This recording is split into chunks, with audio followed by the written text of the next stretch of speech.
The sun blazed over Willow Creek, a quiet suburb where picket fences hid simmering grudges.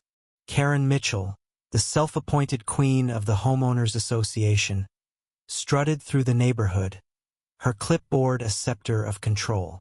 She'd find kids for chalk drawings, banned tacky garden gnomes, and once called the cops on a barbecue for excessive smoke.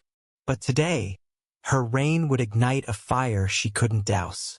At dawn, residents woke to find the Courthouse Walla symbol of justice in their small town plastered with neon stickers screaming, "Willow Creek, HOA rules supreme." Each bore Karen's signature, a taunting confession of her latest power trip. Gasps echoed as neighbors gathered, phones snapping photos of the vandalism. Social media erupted, and by noon the story was viral. Karen's audacity wasn't new, but this was different, bold, public, illegal. The neighborhood buzzed with fury. Sarah Nguyen, a single mom who'd clashed with Karen over her son's basketball hoop, led the charge. She'd endured Karen's petty fines and snide remarks about her unkempt lawn. Enough was enough. Sarah rallied the community, uncovering a paper trail of Karen's overreach. Forged HOA documents, inflated fines, even threats to foreclose on a widow's home. The truth hit like a thunderclap. Karen wasn't just a bully. She was a fraud. Neighbors shared stories on X, from her banning holiday lights to demanding a family repaint their house because the shade was too bold. The evidence piled up, and the feds took notice, sniffing out a potential racketeering case tied to Karen's HOA schemes. Tensions boiled over at a town hall meeting in the courthouse square. Karen, unfazed, stood at the podium, her blonde bob gleaming under the lights. "I'm protecting property values," she snapped, waving a manicured hand. The crowd roared back, their voices a tidal wave of pent-up rage. Sarah stepped forward, holding a stack of damning emails Karen had sent, threatening residents with liens unless they complied with her whims. The room fell silent as Sarah read one aloud. "Pay the fine, or I'll make sure your kids regret it." Gasps turned to shouts. Then, a twist no one saw coming. Mrs. Delaney, the reclusive 80-year-old librarian, shuffled to the mic known for her silence. She revealed she'd been secretly recording Karen's HOA meetings for years. Her trembling hands held a USB drive with audio of Karen bragging about bribing a city official to ignore her violations.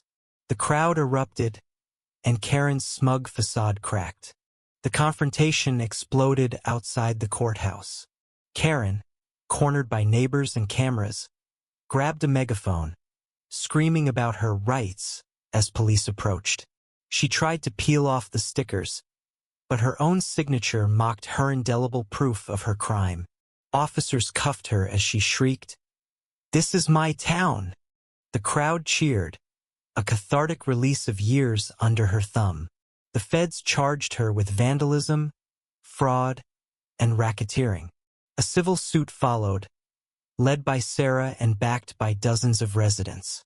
Karen's empire crumbled as her assets were frozen, her reputation shredded online, and her HOA board dissolved. Posts on X showed her mugshot trending, captioned, "HOA Karen finally falls." Her once pristine lawn sprouted protest signs. "Freedom from tyranny." The widow she'd threatened planted a gnome in defiance, and the neighborhood cheered. In the aftermath, Willow Creek transformed. Sarah became the new HOA president, rewriting rules to prioritize fairness over control. Neighbors painted their fences bright colors, hung string lights, and hosted block parties without fear. The courthouse wall, cleaned of Karen's stickers, became a mural celebrating community resilience.